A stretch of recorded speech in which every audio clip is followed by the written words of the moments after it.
Hi, this is Ken, and this is the making of the St. Patrick's Day card using Altenew's Carnation crafted flower set.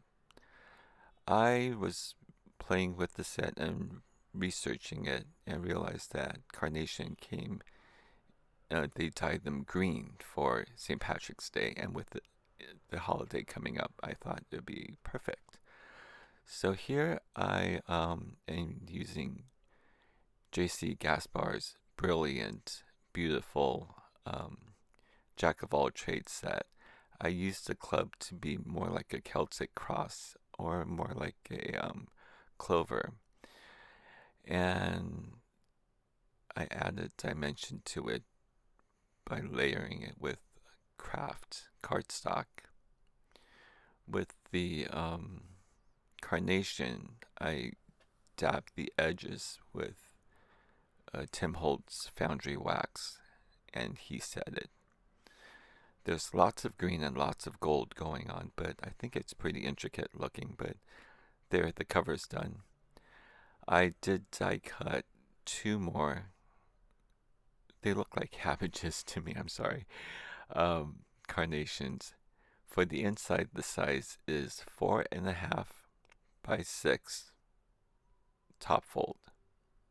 And I wanted to use the dark side, the darker green for the interior. So there is the card base, and I am excited to use my new Simon Hurley Spellbinders Scout. I have another one, but once get this one. But here's the magic: is Karen Burniston's Mailbox Pop-up. We are going to be using the mechanism piece and the cover piece for the mailbox. For this little machine, you cut them into 3-inch thick or wide pieces, and then we're just going to die cut pass through. We're going to call this one mechanism A, and we're going to call the opposite one, the reverse one, mechanism B. And mechanism A will be the one that attaches to the top fold card. But they are going to be connected. So let's start with working. By the way, I'm going to link Karen's instruction video for this in the description because you got to learn from the master. So you have the rotating tab sticking straight up, and because it's the mailbox, it has two rotating tabs. We don't need the bottom one, so let's just chop it off. And what remains is the top rotating sticking straight up and 3 vertical score lines that we're going to fold. One thing that I must remind you is, for some reason, the tab seems smaller, but the score, if you feel it and see it, it's actually bigger of a fold.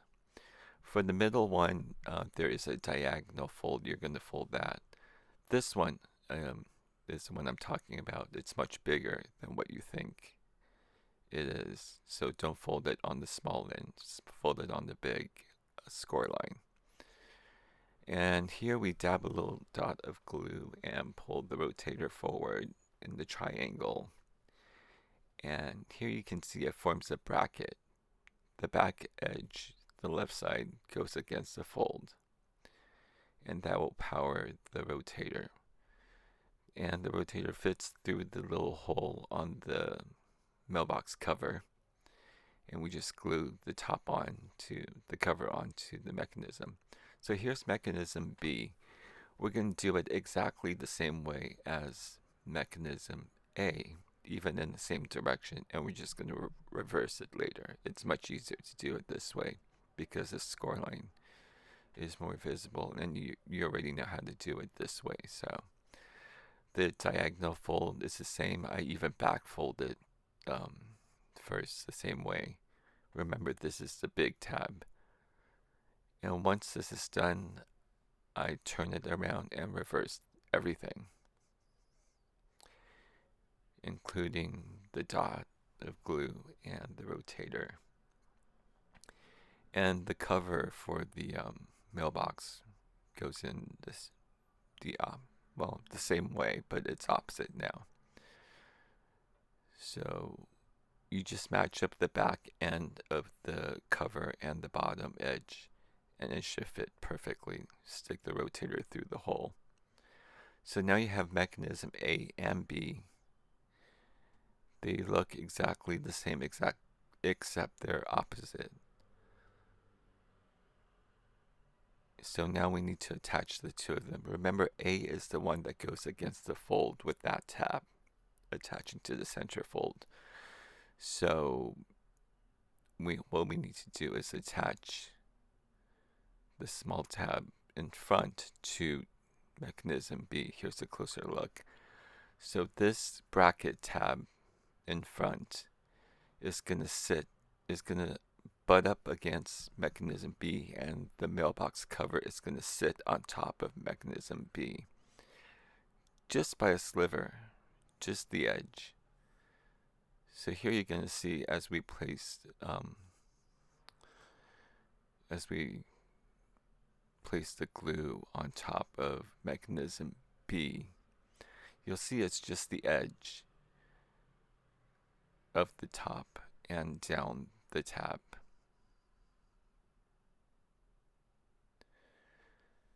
And then we butt up mechanism A against B.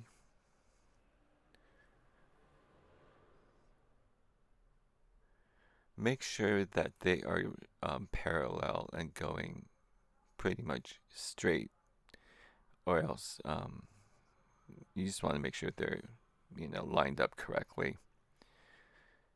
So now you have one mechanism with one back fold and two front tabs.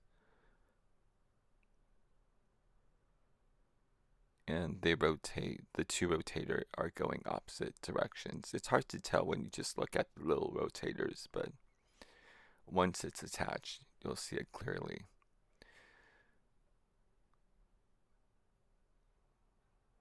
It's a really small tab, but it actually makes really big movement. So now let's put it into the card.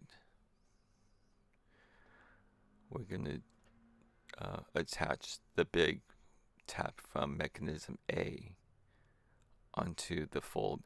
And because we're going to have two of those cabbages, carnations, in the card with a bigger one probably in the back. So let's center the mechanisms or mechanism A's tab to the center of the card. That'll give us more space for the large carnation to rotate. So just apply glue and it sticks to the top layer against the center fold. And to attach the top two bracket folds, you're going to push the entire thing down until the rotator is pointing straight up.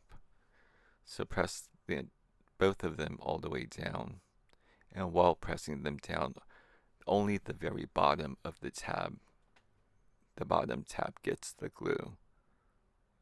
Just the bottom fold, and both of them gets glue, and we're just going to fold the card up and let the glue set. And be careful with this part because those little tabs has to support the whole thing, so as you open it, just hold on to the two little tabs and open it slowly and let the back tab of mechanism A take hold. And once it takes hold, it's going to rotate with no problem.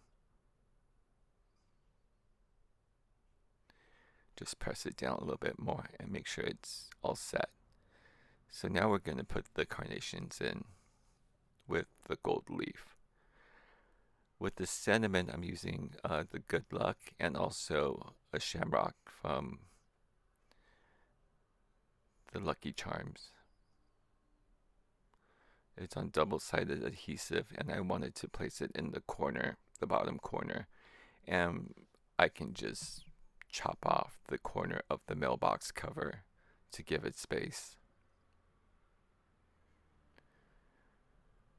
So with that set in, we're going to put the flowers in. Basically just a dot of glue. It's only going to go on the rotator, not onto the cover of the mailbox. And try to get it into the center of the back of the cabbage. And as you're doing this, just keep on opening and closing and make sure that you didn't accidentally stick the flower onto the cover, or as it collapses, it's not sticking out of the card. So keep on opening and closing as you're doing this, as you're sticking this on. And it's fun to play with too, to see them rotating. And actually, the mechanism, Karen is so brilliant. The way she designed it, it props up the whatever you put on there. It doesn't have to be flowers that rotate, but in this case, I put flowers. But the item is propped up very nicely, and it's very dimensional. With the leaves, just make sure you don't stick it too far up against the fold, or else it's gonna create a catch point. Here I'm using the crosshatch squares to give a space for people to write a note. And with that, we're done, and we can put the cover on. I'm going to use tape runner and liquid glue to make sure once it's on, it's never going anywhere. So just match it up carefully and place it on there. And here is the final card. I hope you enjoyed this, and I hope to create more cards for you guys to see. Thank you so much.